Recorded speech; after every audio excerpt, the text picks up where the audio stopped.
Welcome to AkronHipHop.com, where we paint positive images of our people every single day. My name is Deborah Calhoun, and I teach at Kent State University in the Department of Pan-African Studies. Hey, Brother Hiram, how are you today? What's going on? What are we doing today? We are continuing our journey on the fantastic voyage of education. We are exploring starter books, or as my man Smooth says, the starter kit for our education process for ourselves, our family, our neighbors, our community, and the world. Because these are the books that will give you keys to understanding the African experience, not only here in America, but around the world. So today's text is a classic, as all of the books that I presented are, but this is absolutely one of the books that you have to obtain and get. And I'm going to refer to some of my notes I have on my lap here. And it is by Dr. Frances Cress Welsing, who recently made transition a couple of years ago to the ancestors. She's a psychologist, and her classic book is The Cress Theory of Color Confrontation, later folded into and expanded upon by the ISIS papers, Keys to Understanding, or Keys to the Colors, as they've called it.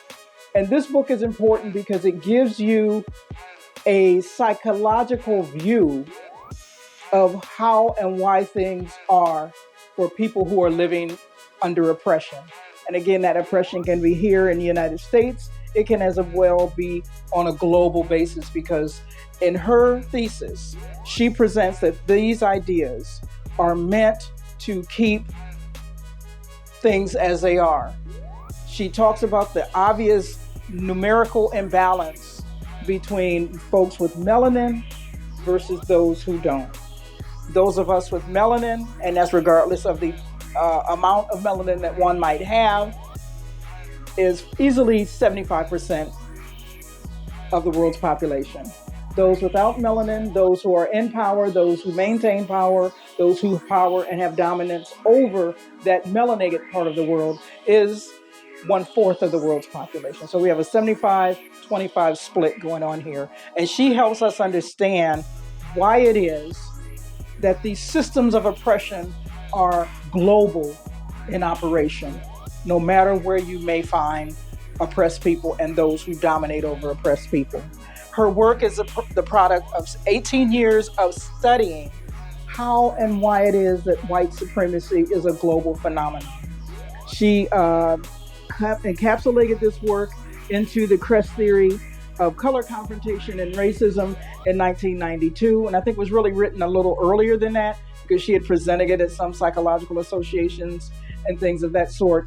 But those of us who know her and how I met her is at these myriad of African conferences, study conferences, historical conferences held at Kent State, held at Ohio State, held at Oberlin University and New York and other places, because she's was a global world traveler in presenting her views and helping us, again, as activists, understand how and why white supremacy operates on a global level. She references Dr. Neely Fuller, one of her mentors and people she studied under, who wrote a text on victims of white supremacy in 1969, where he explains how it is for us to cope living under supremacy.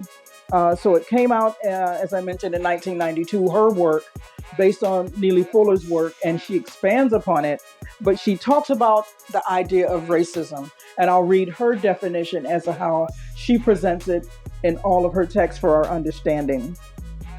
Racism, as she says, is a conspiracy to ensure white genetic survival. This happens in all phases. And her position is that regardless of the institution, regardless of the actions, it is with the ultimate goal of maintaining that superior position in the world. And this is why we see it in operation, even where we find where white is in minority, but dominating over folks who have melanin being in the majority. That this system, once it's ingrained, once it's communicated, once it's shared and promulgated, it allows the status quo to keep power systems in check and in operation. She talks about things at the systemic level. perceptions, logic, symbols, speech, action.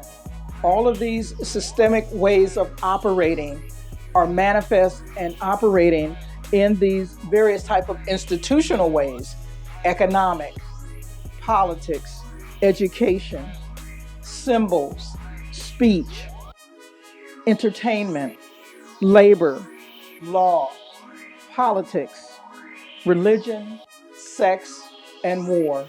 And in all these kinds of ways, through these institutional means, white supremacy is held at a constant.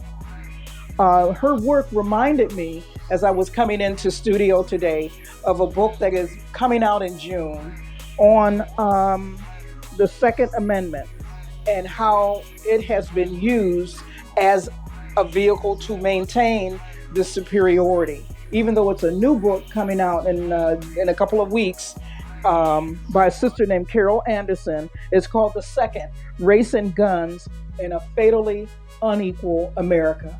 And I thought of her text as I was rereading bits and pieces of Dr. Cresswellsing's work, because both systems, both the system of the Second Amendment and how it is practiced and utilized, and as well Dr. Cresswellsing's work is used to maintain white supremacy. They operate for the same reasons: to protect white supremacy at the expense of the rights and the existence and the survival and the viability of melanated people.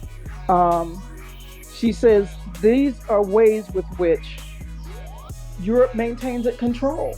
This is how maintenance of that control was done in Africa during the colonial period. This is how maintenance and control over African Americans in this country was maintained for 150 to 175 years after Emancipation Proclamation. And it is how Europe maintained control of the Caribbean as it left the Caribbean, but left empower those institutions and those ways of operation that kept things going as if there was no difference. I referenced earlier in another taping Carter G. Woodson's book, Miseducation of the Negro, along the same lines, because it talks about the thinking processes, how it is that we can think and act as oppressed people, though we are in the global majority. It is because this system of indoctrination, to use both Woodson's words and Dr. Welsing's words, that keeps power in play as it is. So this is the ISIS paper, Dr. Frances Cress Welsing, a good read. I would read this before you debrief it and break it down to the family. And as always, I want to thank you for taking time to listen today. If you want to follow me, or remember, I should say, share this video if you see it and when you see it on Facebook. Like, share, and share again. Rinse and repeat, share, and share again. You can follow me, Designs by Deborah Calhoun, on Facebook. You can look at me on YouTube as Diamond in the Rough, 2 words. On Twitter, I am History Sister. And on Instagram, I am Rough Diamond 824. I want to thank AkronHipHop.com, because of course you can see all the videos, past, present, and future, on AkronHipHop.com. And I will see you again next time. Thank you.